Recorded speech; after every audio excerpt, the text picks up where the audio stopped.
Good morning, good afternoon, good evening, everybody. Welcome to this episode of the Note Closer Show. As always, Scott Carson, excited to be here with you today.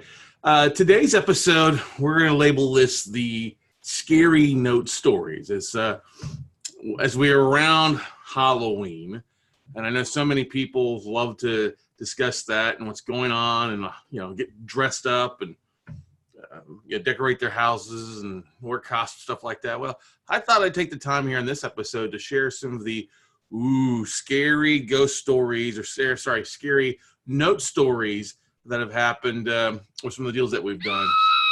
Exactly. Some of the deals that'll make you run and you just go get scared as things are broken into. And I've actually been shot at before, up in Gary. So what I thought I'd talk about today are some of the deals that we've done over the last 10 years that have turned out to really just going to be scary. I guess the first one is going to be is a note deal that we bought in Dayton, Ohio. This goes back about 5 years ago. And in Dayton, Ohio, we picked up this note as part of a portfolio. And when we value a portfolio, you rank them basically highest value down to the lowest value. Well, this is one of the bottom of the barrel drugs. And when I say 5 years ago, the market was a different place than it is now. I mean, Dayton's one of the cheaper markets being buying assets in, or real estate in right now. And this asset, I think we picked it up for, if I remember correctly, like $4,000. It was maybe worth 10 to 15, if I remember correctly. But anyway, we finally get around, we're working through it, and we send a realtor out, a door knocker, to reach out to the borrower. The borrower hadn't responded. When we bought the note, they had not made a payment in 2 years. Keep this in mind. Hadn't made a payment in 2 years. We bought the note cheap. We finally get around door knocking, servicing, nothing there. When the door knocker showed up, there was a pile of mail and newspapers at the house, which when you see that, what's that tell you? That's a sign that a house is vacant, right? That nobody's there. Nobody's picking up the mail. Nobody's turning off the newspaper. But the power was still on, and the light on the front was still on. So the power was still being paid by somebody, right? Door knocker showed up twice, knocks, no response there. No response from any of the borrower. Next door neighbor tells us that nobody's been at the house for a couple of years. So we go ahead. I sent a locksmith out to meet my realtor. I said, hey, let's go ahead. They're not there. We're going to go ahead and winterize the property to protect our investment. So they open the door, break the lock, go to replace the lock. And the house, as the realtor says, looked like somebody had been living in it, but just had not been there forever. I mean, things, everything, there's still furniture in the house. There's still stuff, places, but it had a funky smell to it. Well, lo and behold, she goes into the bedroom and is opening up the closets and finds the borrower in the closet, hung. Well, let me say this again. Crumpled on the floor in the closet. He'd hung himself in the closet. Eventually, over time, a couple of years goes by, what's going to happen? You're going to decompose and the skeleton's going to fall on the ground. Let's just say she was pretty scared. She didn't want to go back in the house later on. And we ended up selling the house to a local investor who I believe turned it into a rental. If I remember correctly, that's what he did. But yeah, that was a little bit of an interesting thing. Luckily, we bought it cheap enough. We did disclose that it made for an interesting story in buying that asset and then selling the asset. Luckily, we sold to another investor, so we didn't sell it to his, mom and pop coming in. Don't know if the place is haunted. I doubt that. It's a scary one. But if you think about that, that's got to be sad for somebody to take their life. Now, this happens probably more than you would expect. People passing away in a house, people dying. It happens. People get old, but this guy was in his 40s, and for him to hang himself was sad because he was still living in the house. Hadn't made a payment, and so they were trying to go back and figured he'd been in there well over a year plus anyway, of being in the house, and he'd set up his utilities, at least the power anyway, on auto draft is what we found, because that was why it was still kept paying. When we called to say, oh no, it's still showing paying. So, well, he must have been set up on ACH, automatic clearinghouse, and sure enough, he was. So he'd still been withdrawing money from his account. But just to think about how sad that is, being no family, no friends, not even the neighbors checking on you. They said that the guy kept himself pretty quiet and just didn't do much. So that was probably the scary of the scaries that I wasn't there for. Now, another deal that was really disgusting. It just makes my skin crawl thinking about this. This is a property in Salt Lake City, Utah, that I was working with a couple of investors up that neck of the woods. Spent some time up there. We found this property. It needed a lot of work. It was pretty trashy. A lot of stuff that was still in it. Hoarder lived in it, so it was full of trash and junk. And it took a lot. It took 5 dumpsters of hauling crap out of this house. Now, even with the junk, we tried to get the junk guys to come help out. And the junk guys refused to haul the stuff off because it was just such a roach infestation. It was so bad. I mean, we were helping out with this. I can remember getting in the suit, literally cover ourselves in the suit, one of those zip-up painter suits, because we just didn't want to be around it. It just stunk to high heaven. Well, we finally cleared everything out. We go to knock out this wall. It's just a kind of a pony wall. Not really pony wall. Pony wall is only half one, but this is a wall that was basically just there, but not a retaining wall. So I remember taking the sledgehammer, and I'm standing in the doorway, and I go and I hit the wall, and my sledgehammer goes through it. But what happens is it started raining down cockroaches on me. It just started raining down roaches. Just thinking about it, just rained down roaches on my head and on my body. Luckily, I was wearing a plastic. One of the most disgusting things I think, I know, the other investor, she went in the corner and vomited. Because she was she's like, oh my God, it was so good you did, but it was just nasty. It was just a horrible house. Luckily, we ended up clearing it all the way down to the studs, ripping the carpet up, and doing all that stuff, and then sold it and made some nice money. We ended up not having to do the full rehab on it because people came in. First of all, the neighborhood was so excited to see this house get cleaned up. It was the blight in the neighborhood. It was the ugliest house in a nice neighborhood. And so the neighbors were coming out. We actually ended up selling it before we finished with it and still made a nice profit on it. We sold before we put the carpet in, before we put the final paint and appliances, we had it sold. Somebody wanted to buy it that bad, and then they wanted to finish it out by putting their stuff into it. So that worked out really, really well for us. To get financing, we had to put appliances in, but the minute it closed, we pulled our appliances out, and they went and put their own appliances in, and they finished it up. So that was pretty cool that way to get things done. But that was a house that we picked up for $65,000. We put about 35 into, so we're in for 100.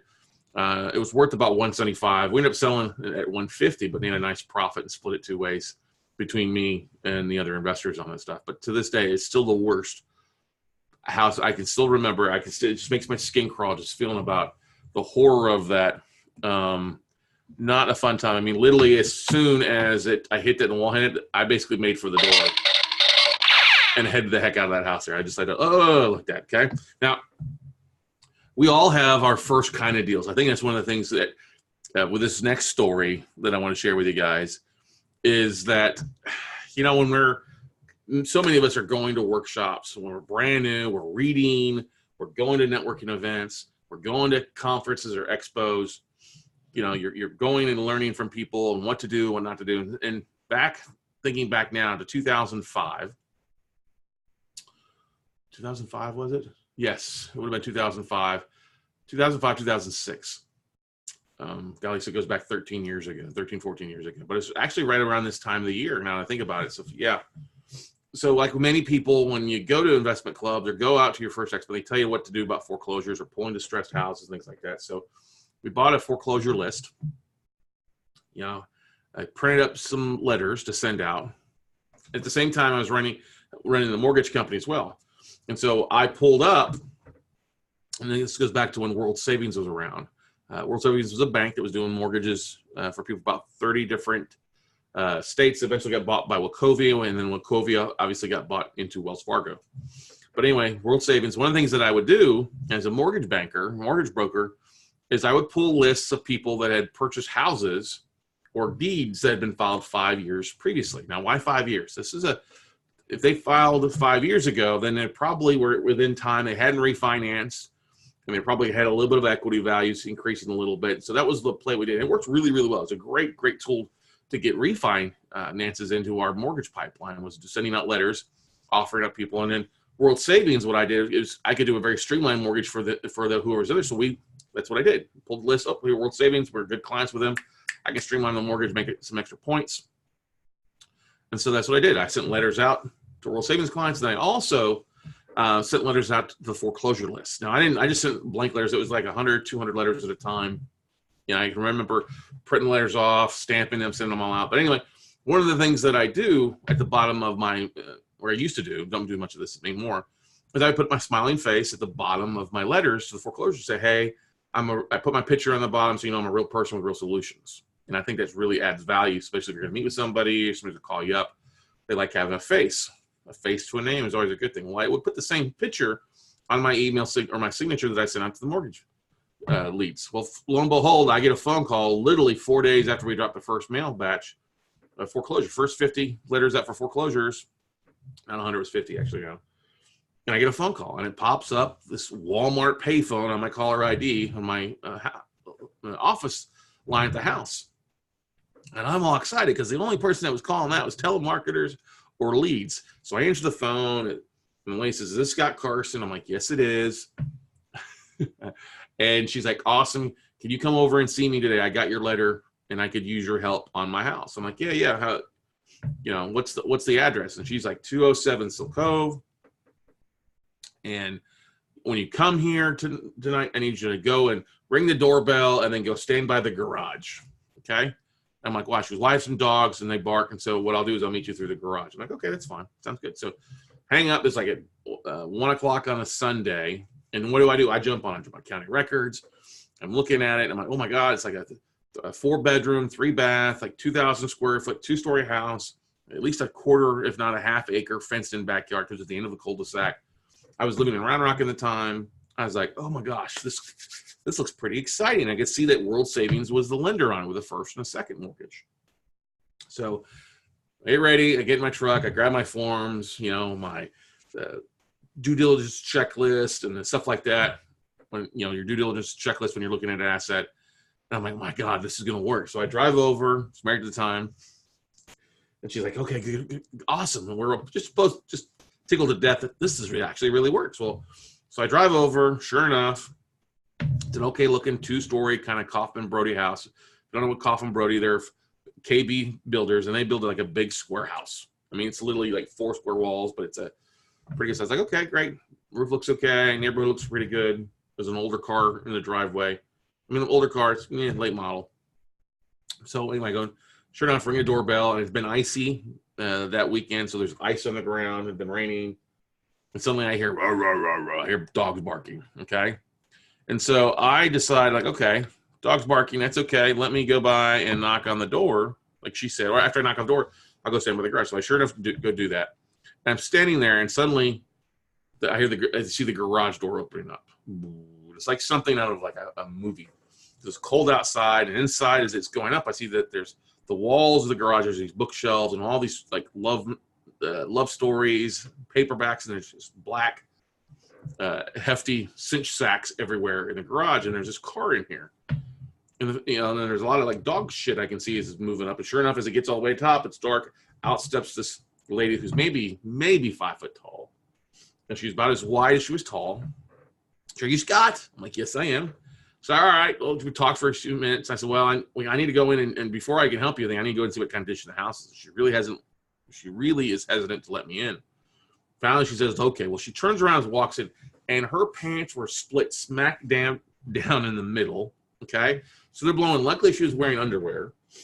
But as we're walking, this wave hits me of just trash and just nastiness. I'm like, oh, this is kind of stinks.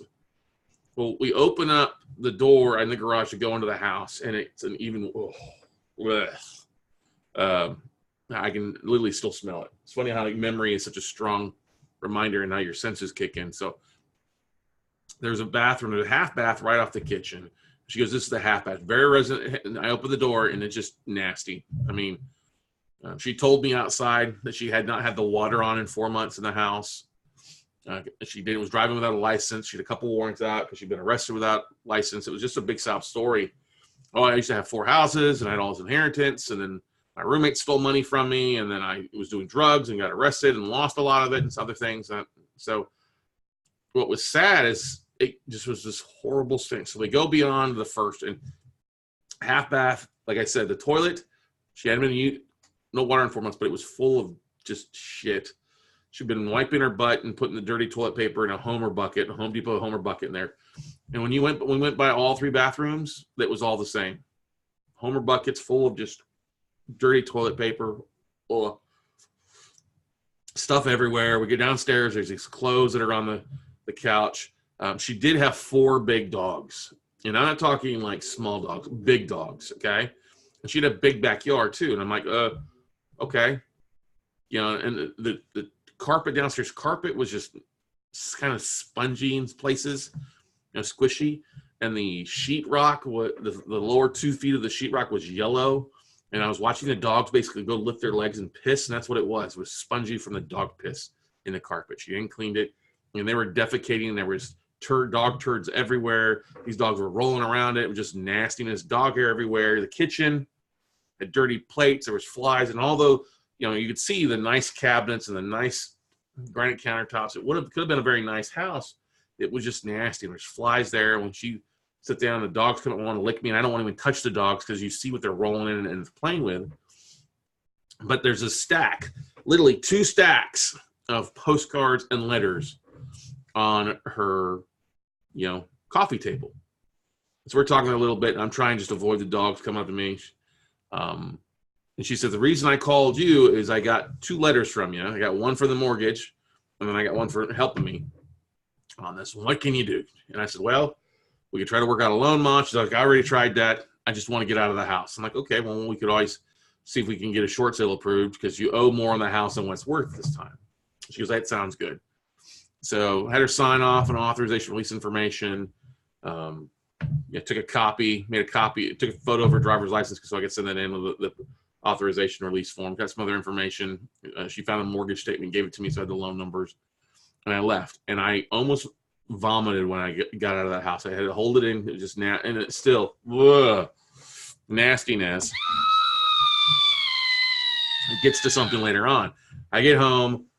I was married time, and I called my wife and said, listen, put some clean clothes in there and some soap in the garage. And can you bring the garden hose inside? So sure enough, I get out of my truck. I go in there, close the garage. I strip down, scrub down. And I basically took those clothes and threw them away because they were just, or threw them immediately into the wash because it was just nasty. And she's like, you smell funky. I was like, it's because it's got in my clothes, the smell of piss and shit.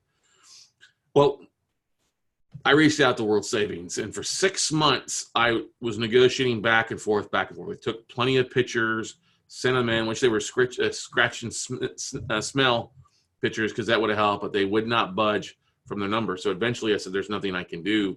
6 months and they're not budging of me calling them once a week and sending everything in and short sales and all this notification that they finally did it. Well, fast forward another 6 months, I get a phone call from World Savings asking me if I'm Oscar, the buyer. I'm like, I'm sorry, what are you doing? Well, we finally foreclosed on the property, but unfortunately, we found the borrower inside deceased. I guess she had died in the house and the dogs had gotten hungry a little bit and nibbled on her. Yeah, I feel very sorry for her. But anyway, that turns out the buyer on it had to strip that house down after they removed everything down to the actual studs and the concrete and reseal it because of everything and just messiness. So that's a deal that I didn't close on. But that's the first deal that I got inundated in with going to that. And the true smell of shit and piss is not always the smell of money, as Ronald Grant says, but that saying that he likes to say, if you don't know who Ronald Grant is, he's one of the foremost real estate educators in the country. I've been doing it for 40 years. And he likes to say that, smell of shit and piss is smell of money in real estate. And it can be, but that one deal, it was not. Okay. It definitely was not, but it was definitely one that, like, hey, real estate is not always just picking out paint colors and carpet and pretty rehabs. I've been my fair share of ugly houses, as I've just shared on the last couple examples, with the one in Salt Lake City with the worst cockroach population. This one was in Cedar Park, Texas. Literally, probably less than a 15-minute drive from where I'm at right now. Yeah, definitely. Sometimes I've driven by it as well. But 207 Silk Cove, I'll always remember that. And the reason, you make think of a big backyard. And I asked the lady, I was like, why don't you take the dogs out in the backyard? And she's like, because there's a portion of the fence that falls down, and I'm not going to fix it. and the neighbors don't like me, so they always throw trash. So I keep the dogs inside because it's just too cold. I'm like, they got a freaking fur coat. It's not that cold. But anyway, it is what it is. So be careful if somebody's got big dogs and they tell you to knock on their door and then go stand by the garage. They're not going to kill you, but you might feel like you lost a life or two in there anyway. So those 3 stories right now are probably the 3 that stand out the most to me. The people, first one, found deceased. That's obviously a few years in my real estate career.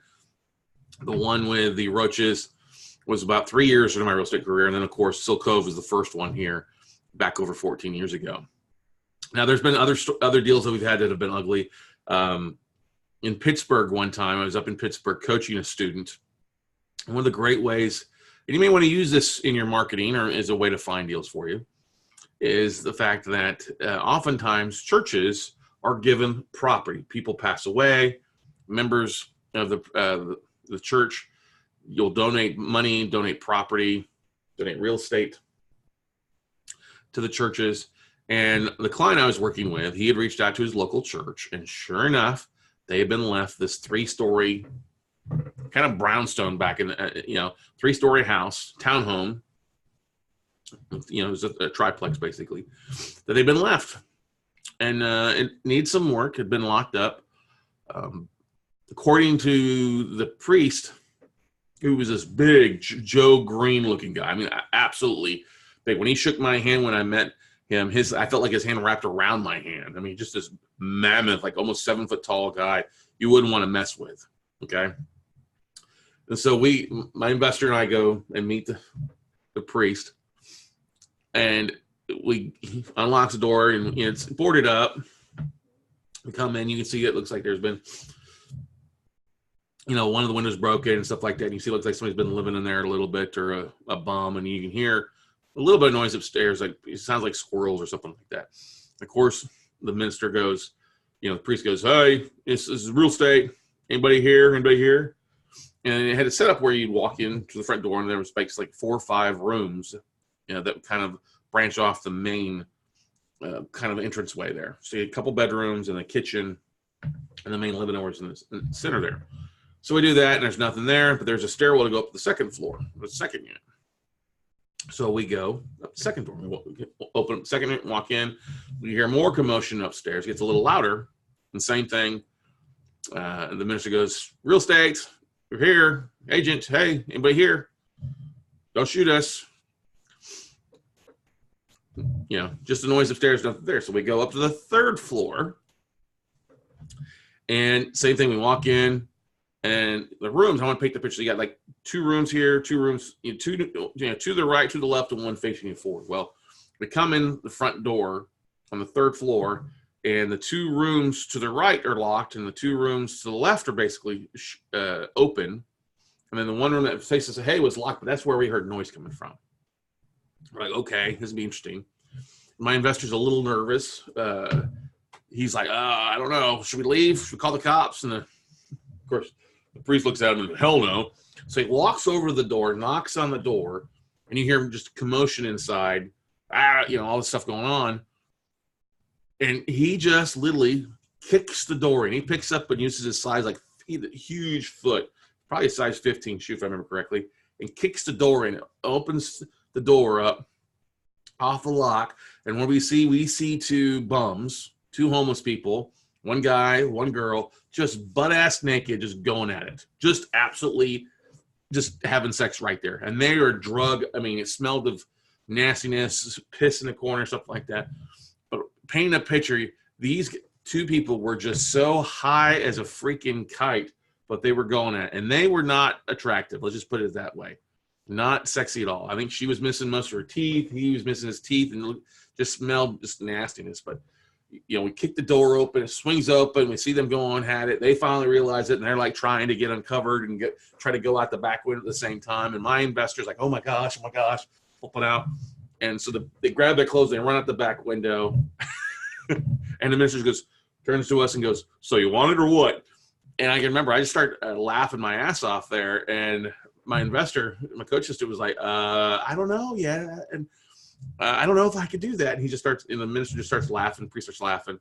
And that was the most memorable time. So it was kind of interesting deal. You get memories. And that's where I got the idea, hey, if you ever need to get into a house, just use a size 14 boot hammer. It was from this thing. But that's, you never know what you're going to run into sometimes. I mean, our buddy Wayne Snell, famously a couple years ago, took a video of him going into a house and then vomiting up on the live video. We've had that happen. Other people have gone and seen houses, and there's been dogs or animals in there before. I've been to places I've been shot at before. Twice, I guess you could say. Both times were in Gary, Indiana. And one was I'm just driving through, looking at stop. I get out, look at a house, knock on the door, and there's a gunshot goes off. It whistles past me. I'm like, whoa, close enough to know to get the hell out of here. My skin's a little too light, so get out of that one. Second time was on a shadow inventory roadshow with our buddy Mark Gold, and there was this house at the corner. I've been vacant for a couple of years. We're all peeking around, and I can hear a lawnmower just on the other side of the street. And this is a residential neighborhood, where you got the street and blocks. So I pick around, and I see this guy mowing his yard 2 streets, or just 2 houses down on the back side of this house. So I walk down there, and it's a beautiful sunny day. We were driving around in this, Mercedes Sprinter, that Mark and I would rotate on. We had 15 people less, and Stephanie was with us also with a film guy that was working for us and 2 students in a blue Suburban. But they're at the house, and as I'm walking down to see the guy who's mowing the lawn, there's no way you can see the vehicles. So I come up to him, he stops mowing his lawn, looks at me all funky, and I say, hey man, I just want to ask you about this house down here in the corner. How long has it been vacant? Do you know anything about the person that lived there before? This was part of a list of properties that we'd gotten from a hedge fund to take a look at while we were driving around Chicago and Indiana. And the guy's like, oh, it's been vacant for like 3 years. What do you care? I'm like, well, I'm sorry, I'm an investor, and I got some other friends down there. We're looking at deals in the area here, and just wanted to get an idea. This was on our list. So the guy goes in this tirade, gets upset about the fact, oh, you California investors need to go back. You need to get the hell out of here. Actually, I'm going to shoot you. And I'm laughing, like, whatever.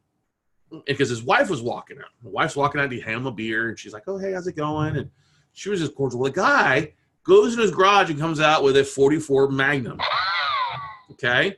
You need to get and he starts yelling at me, get the hell out of here. I was like, whoa, calm down, man. I just asked information, not stealing anything. Okay, I'll leave you be. And so I take off. The guy fires over my head. Hear it whistling past me, and I kind of go jogging back a little bit.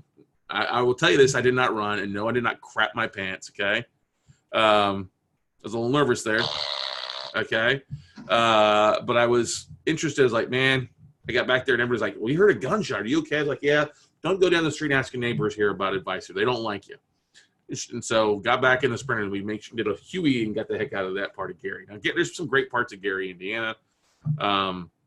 That was obviously about 6 years ago, if I remember correctly, when we did that 4 years ago with Mark, but it made for a memorable story of doing it, of going out and talking to people. Most of the time, your borrowers or your neighbors of the house that you're at will give you plenty of information, more information you'll get from most people about the asset and what's going on with the deal, and go from there. So that was kind of an interesting story there where somebody, did not want to be forthgiving of information in the property neighborhood. And most people don't realize that if an investor comes in the area and they, keep a property from going to foreclosure and they build it up, they actually add value. They don't take value away, but not everybody understands that. So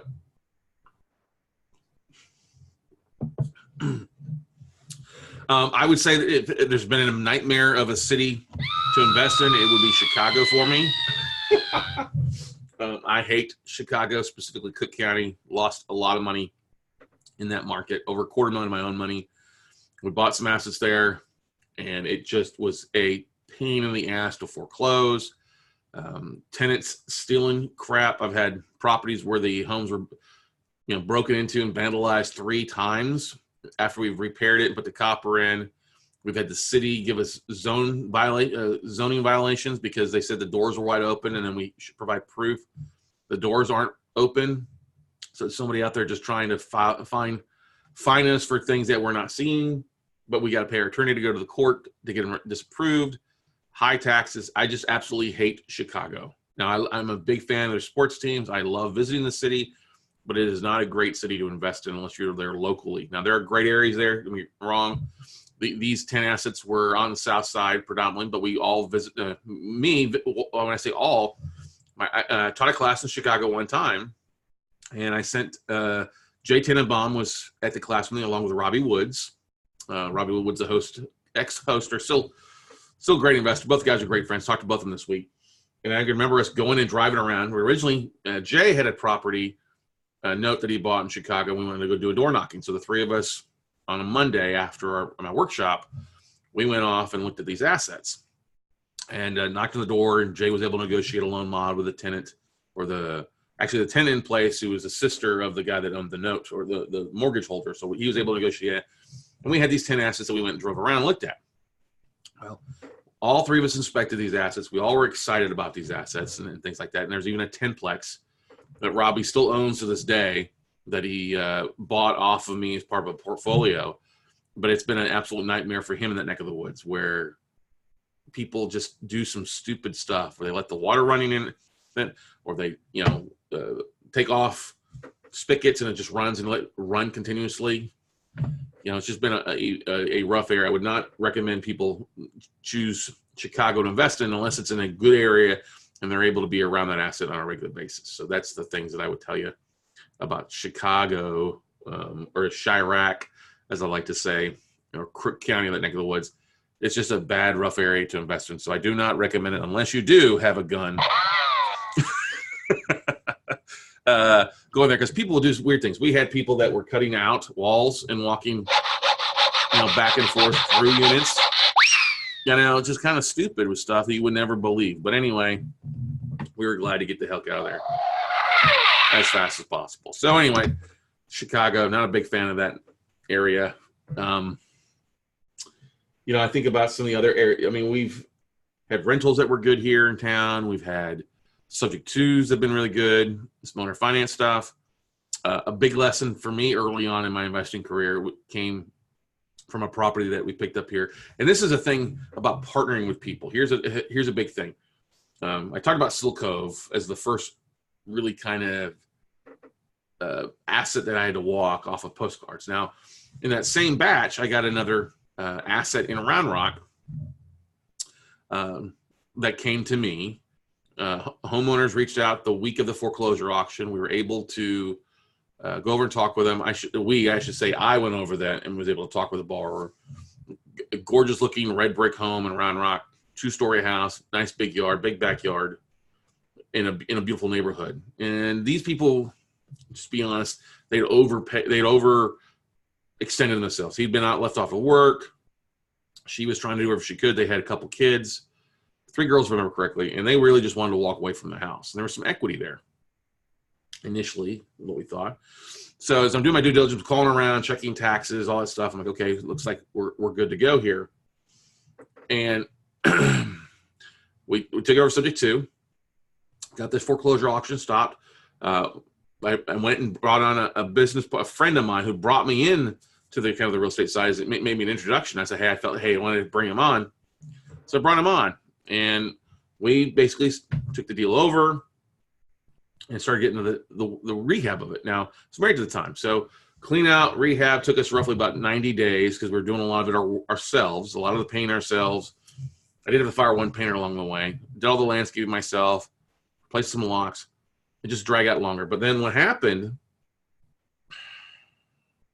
is I did not successfully check the taxes on that. Well, I did call on the taxes, and it said the taxes were paid up to date. When I called the bank, get the balance on the mortgage, it gave me one mortgage. Well, 90 days later, the balance on the mortgage was a lot higher than what it was. And what had happened, we had taken the property over just as the bank had paid the taxes, evaded tax foreclosure, but it was not reflected on the most recent mortgage statement that we'd gotten.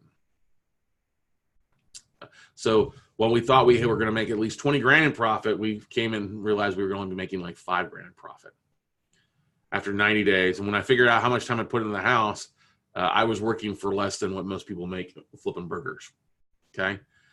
Great learning experience, very big learning experience. It was better to come out on top of it not losing anything, but better than owing money. But the biggest lesson I got from this deal was like, don't bring on partners that don't have the same motivation as you.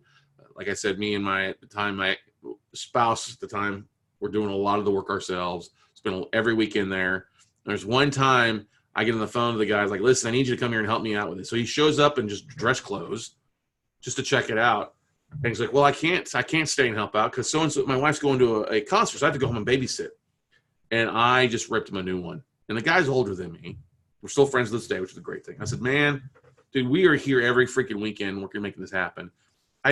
Look, hire a damn babysitter. I need you here to help because it takes me twice as long to get stuff done if you're not here to help. We're doing the best we can. And he was like, you know what, you're right. So he called, got a babysitter. He came back, spent like 4 hours there.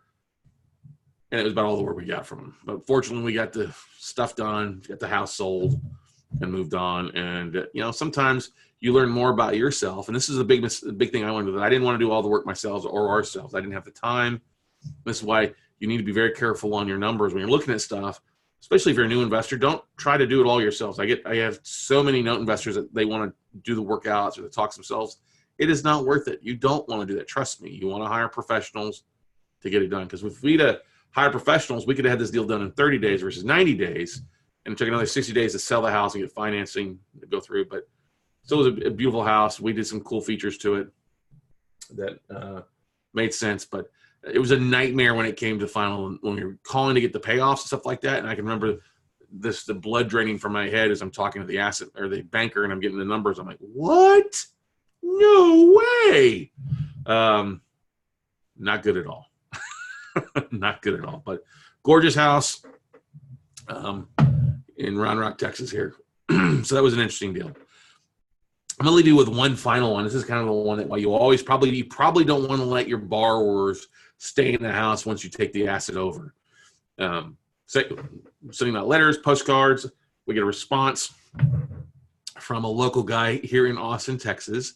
And I remember the address, 1500 Bluebonnet Drive. Now, this is down in Cedar Park and down great area of Austin, Texas. This is right by where South by Southwest goes. I mean, down near the Austin City Limits pavilions and where all the live music is. This is a really popular area to live in. So we're pretty excited about this house. Now, we figured after repair value was going to be somewhere around, $550 at the time. I think the house was worth $780 as you saw that it sold for.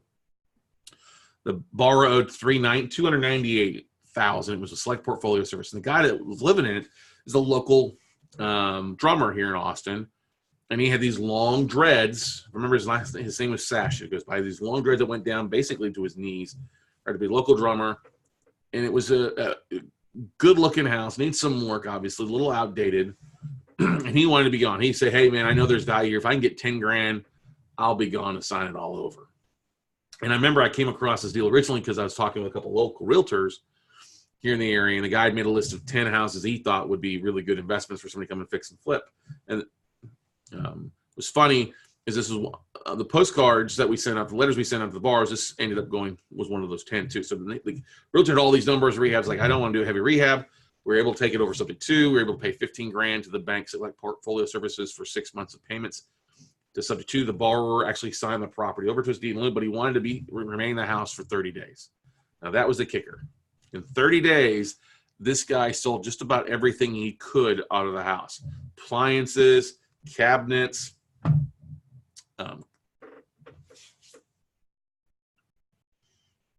granite countertops, fixtures. He was selling it all for a profit.